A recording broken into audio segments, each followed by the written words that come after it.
Good evening and thanks for joining us. I'm Bruce Frisco. It is Wednesday, the 13th of May. This is CTV News.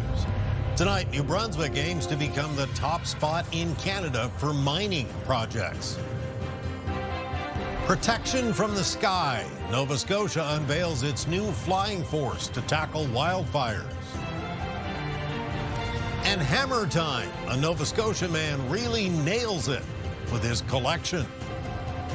Live from our Maritimes News Center, this is CTV News. Here is Bruce Frisco. Good evening. The province of New Brunswick has announced an ambitious goal. It wants to become the gold standard in Canada when it comes to mining opportunities. A new act is promising to make the approval process easier and faster to get shovels in the ground. CTV's Avery McCrae has the details. What we're trying to signal is that we want to be the leading jurisdiction in the country with respect to being agile with respect to the development of critical minerals. It's being done by replacing decades-old legislation with a new Mineral Resources Act. It's one the province says will streamline approval processes for mining startups, while at the same time strengthening environmental protections and collaboration with First Nations. We have a port in the north and in the south, access to markets. You don't need to build a mining camp to actually get at the resources itself, because we already have road infrastructure. The plan has revived the previously established Mining Association of New Brunswick. Prospector Robert Murray says in recent years, companies have had no interest in the province. It's totally changed, so that now I'm dialoguing and having conversations with companies like Rio Tinto, Teck, BHP, things of that nature. And they're saying that New Brunswick is now finally on their map. But the other side of the house isn't convinced the legislation is nothing more than fool's gold. This government has simply just given another strategy, nothing that gives any results today. And there are so many questions for things that we don't know. Minister Heron says while forestry is the province's economic driver, he believes mining could be the strong junior brother when it comes to generating the provincial GDP over the next decade. Avery McCrae, CTV News, Fredericton. A P.E.I. company that works with the aviation industry is getting a big boost from governments to expand and hire. MDS Coating Technologies in Summerside is getting $110 million from Ottawa and from the province. The money will go toward a multi-million-dollar facility and equipment expansion. MDS works with commercial aviation and defense clients to supply advanced coating technologies. The Premier says this is the kind of industry the island really wants to support. Creating skilled jobs for islanders, including engineers, chemists, technicians, researchers developing advanced coating technologies for aviation and industrial applications. Their work's helping reduce emissions, improve efficiency, and extend the lifespan of critical equipment used all around the world. The province is spending $55 million on the project, which includes a $45 million loan through Finance P.E.I. That's Federal Minister Melanie Joly as part of the announcement today. Get the Maritimes top stories, breaking news alerts, and watch live. Download the CTV News app. Nova Scotia's government today showing off a fleet of planes it has leased to battle forest fires this year if they're needed. Last summer's wildfires, of course, exposed weakness in the province's ability to respond. CTV's Jonathan McGuinness has more. Nova Scotia has new weapons to battle forest fires this summer. Well, it's ideal. It's very maneuverable. The airplanes can get off the ground quick. We can load quick. 4 fixed-wing water bombers and 1 coordination plane, also called the Bird Dog, are now based out of the airfield in Debert. The province's 1-year deal with New Brunswick-based Forest Protection Limited is worth $6.5 million. We know that the forest fire situation we have, they're more intense, more unpredictable, and they're right now leased under a one-year contract, so that's the planes, the pilots, everything we need. Those pilots can be airborne within 10 minutes. Pilots are based here in Debert full-time. They're on a rotation of 15 days on and then 5 days off. And long-term, the intention is to have pilots from Nova Scotia. We do have pilots from Nova Scotia in our team, that they would be based here full-time. The bird dog leads coordination in the air to determine the safest path for the bombers to follow. The bombers can be loaded with water, fire foam, or other fire retardants. It can be done anywhere in the province if the crews are there to support that. So if we had a long sustained event, we would move the crews to them to help them fill it faster.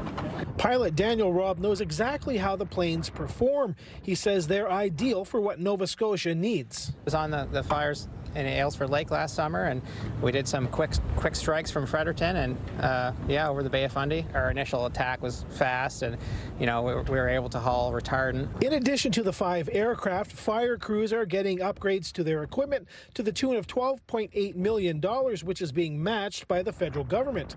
Forest fire season in the province runs from March 15th to October 15th. Jonathan McGuinness, CTV News, Debert, Nova Scotia.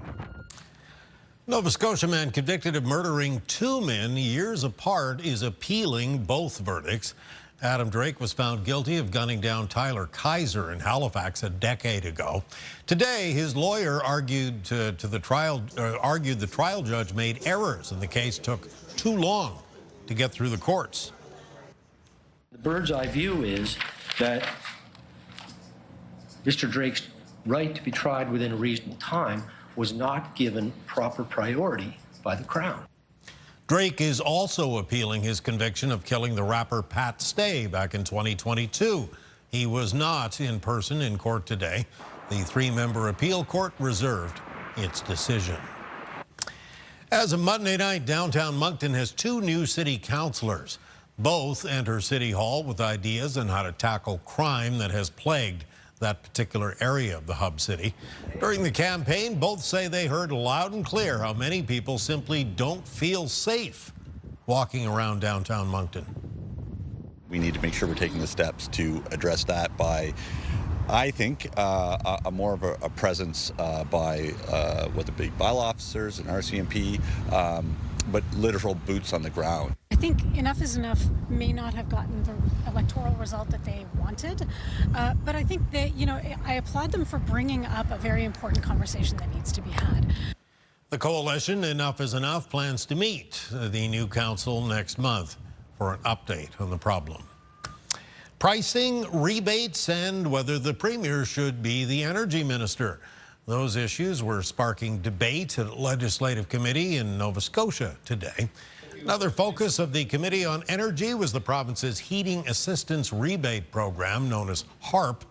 Despite a budget of more than $30 million, only about $22 million was actually spent this year.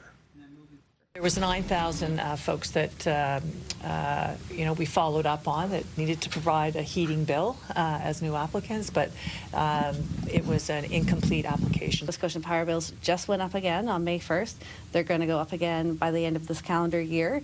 Nova Scotians need help affording their power bills.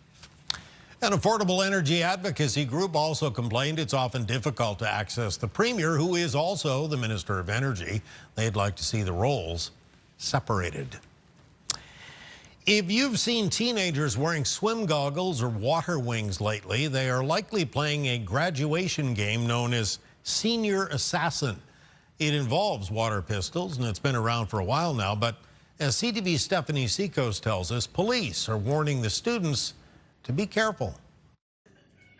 As the school year comes to an end, Dawn Cookson is getting ready to celebrate her son's graduation. 100% excited, yeah. In the final weeks of senior year, students, including her son, have been making the most of their time with a game. They're all into it, and it's kind of nice to see them off their computers and off the video games and stuff, and yeah, I think it's a lot of fun. The game is called Senior Assassin. It's played by graduating students who use water guns to eliminate assigned targets, also known as their fellow classmates. But there's lots of rules around it. Can't do it during school hours, can't walk into somebody's house so you're not invading privacy or anything like that, or boundaries. Not at a workplace. So I find a lot of the kids are just going out, going for walks more. But the game has now come with a warning from police forces across the country. including here in the Maritimes. Let's make sure we know that it's a water gun. So let's make it nice and bright and colorful, and it's very clear on what that is. We need to know that it is that, because if we get a call for service and there's a weapons complaint, we are going to respond accordingly. The biggest message from police is about safety. Think before you start, dodging through traffic. If you're jumping in a car, be cautious, be careful of where you're driving, where you're going. Cookson says at the end of the day, it's great to see kids being kids again. It's nice to see the seniors doing that, because really they're heading into university and they're going to get a big experience for what real life is like, and it's not all fun and games. Stephanie Seco, CTV News, Halifax. People in Salisbury, New Brunswick will be saving some money buying groceries by the weekend. The supermarket there will reopen on Friday. The previous store was burned down last fall. That forced residents to buy food in other communities. They had to drive.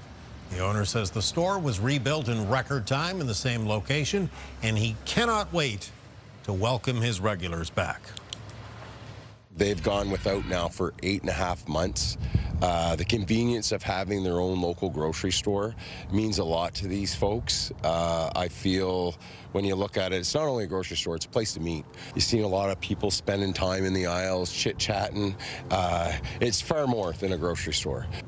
The new store will be bigger with a whole new look and more options for customers. The doors will swing open Friday morning, 8 a.m. And a one-of-a-kind catch for a Nova Scotia lobster fisherman the other day. Annette Wagner tells us her son Jamie found this in one of his traps yesterday. The perfectly two-colored crustacean is said to be quite rare, about 1 in 50 million, so certainly unlikely he'll ever find another. Annette says, quote, "It really is quite amazing how nature works, and frankly, we couldn't agree more." Still to come tonight, Kaylin's full forecast, and we'll take a look at a full-blown coffee war that seems to be brewing now that a popular American donut chain is expanding into Canada again. Coming up next, though, grounding foreign flights. It's a real deterrent to travel. Will rising fuel costs spell the end of scores of direct flights from our region? We'll look into it. CTV News at 11:30 continues.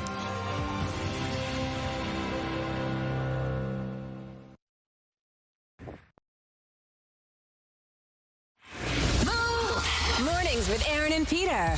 Join us weekdays at 7 for the $1,000 Minute Jackpot Edition. It's your choice. Take the winnings and run, or throw it in the growing jackpot and take it all.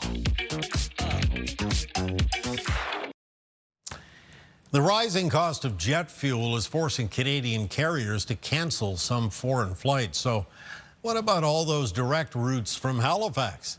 CTV's Vanessa Wright looked into that for us. It started with one, then quickly turned into dozens of international flights canceled from Canada. It's a real deterrent to travel, particularly since most of us Canadians are not going to the U.S. by car anymore, so we're taking flights. But even some U.S. flights are being scrapped. Air Canada recently cut service from Canadian airports to 4 seasonal routes to Austin, Sacramento, and Charleston, South Carolina, just last week as a result of surging fuel prices. We're seeing canceled flights and changes. However, they are operational and domestic or regional, not international. So for now, Atlantic Canadians remain unaffected when it comes to international cancellations due to fuel prices. That's been proven true at Halifax's International Airport. Right now, we've seen minimal impact to scheduled service for our summer, and those have primarily affected one domestic route as well as one U.S. route. Though it's good news for maritime travelers, it's brought on a renewed interest in having more direct international flights. Because I live near Halifax in French Island, and I would like to go to France more easier. Vanessa Wright, CTV News. Thank you, Vanessa. Time for a quick little break here, but when we return, your complete maritime weather forecast. We're easing toward the May-long weekend. Kaylin will tell us how it's shaping up when CTV News continues right after these messages from some friends of ours.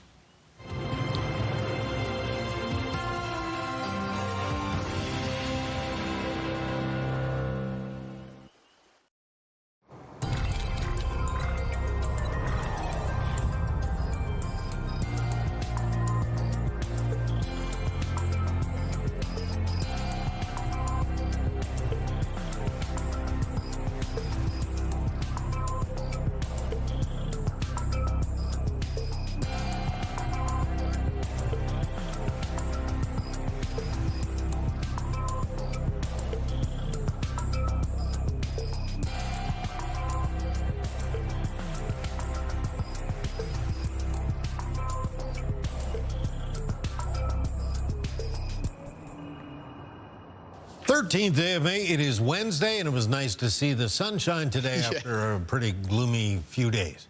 Absolutely, and we did have a lot of sunshine during the day for all three maritime provinces, though for tonight, some cloud cover has returned, and underneath that cloud cover, some scattered showers making its way up with a warm front that's headed up through the northeastern United States. That front, though, is going to keep us in a southerly wind for tomorrow, so although it is cloudier conditions in the forecast for Thursday compared to today, temperatures will still be on the mild side. Taking a look at our forecast timeline for the rest of tonight, here are those showers represented in through the greens. You can see fairly widespread late tonight around the province of New Brunswick with a band of showers approaching Prince Edward Island and eastern areas of Nova Scotia. At the start of the day for tomorrow, we should be down to just a few showers left in the north of New Brunswick and a very low chance of an isolated shower in Prince Edward Island as well as Cape Breton. Thursday afternoon will be cloudy with sunny breaks, and then Thursday evening and Thursday night we'll see a coastal low pressure system get a little bit closer to the province of Nova Scotia, and that could return showers into the west of that province with some rain for eastern areas of Nova Scotia that could be as much as 10 to 20 millimeters by Friday morning. Winds in the forecast for tomorrow will be out of the south. They'll mostly have some gusts between 20 and 40 kilometers per hour. A little bit blusterier around coastal areas of the southwest of Nova Scotia there with some gusts between 30 and 50. Because of the cloud cover and the showers around for tonight, it's not going to be as cool as it was last night. Most of the low temperatures will be in the range around 5 to 9 degrees. And then here's a look at your high temperatures in the forecast for Thursday. In the north of New Brunswick, most of the highs between 16 and 19, including 19 at Miramichi, 14 degrees on parts of the coast. 19 for Fredericton for tomorrow, and then 17 for St. Stephen and St. John, 20 degrees for Moncton in the southeast.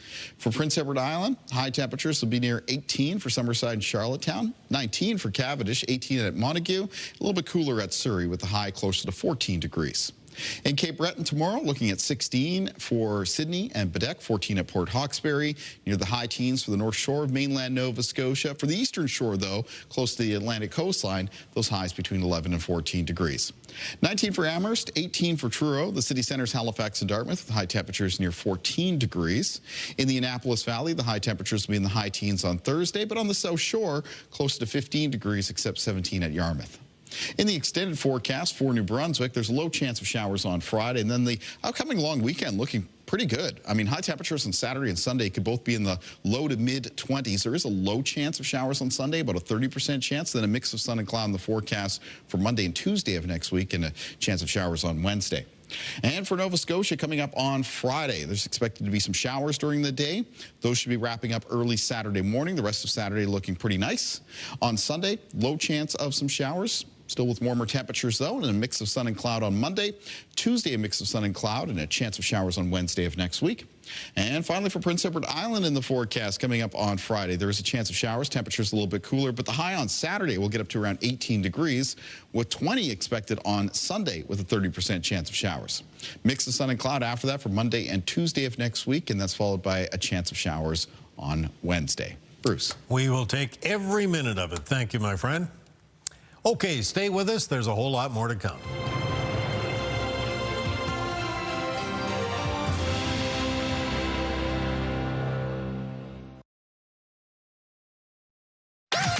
The #1 morning show in Halifax. Turk, Megan, and Amateur Alex. And home to the biggest artists. Halifax's #1 hit music station. 101.3 Virgin Radio. Now to what has become a great national donut debate. The American chain Dunkin' Donuts has announced a Canadian comeback, expanding in a big way on this side of the border. So, are Maritimers willing to trade their Timbits for Munchkins? CTV's Ryan McDonald looked into the coffee war that really seems to be brewing. There is a battle brewing for your hot beverage bucks. Well, the donuts are pretty good. I liked them. But Tim Hortons is better. Despite the claim from the big chain south of the border that Canada is about to run on Dunkin', coffee aficionados we spoke with outside the Tim Hortons in Membertou said they're sticking with what they know. Cape Bretoners, Canadians, they're very loyal to Tim Hortons. As you see, it goes right to the NHL with Sidney Crosby, Nathan McKinnon, and so on. I heard Marshy brings his teddy bear to every game. Don't listen to them, Mr. Bear. They're just jealous. Indeed, the Timmy's brand has been backed by some serious Canadian star power.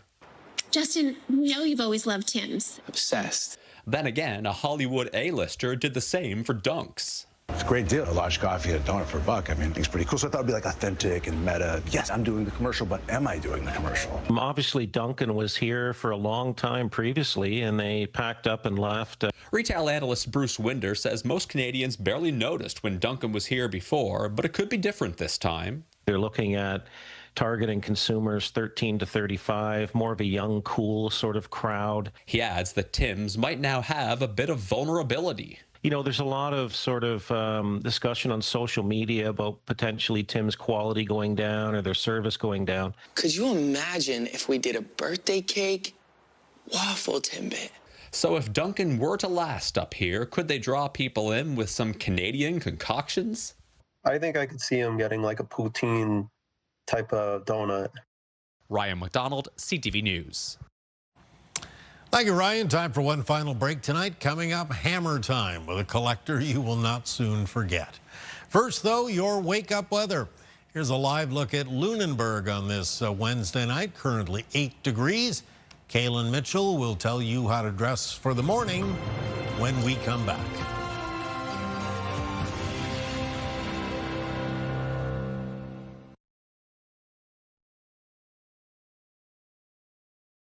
Thursday morning now upon us, and we'll kick it off with the wake-up weather. And Caitlin. Yeah, and Thursday morning is going to be cloudier than Wednesday morning was across the Maritimes, but we're going to still be in a south wind. Low chance of some showers in the north of New Brunswick very early in the morning, and a low chance as well around Prince Edward Island and Cape Breton.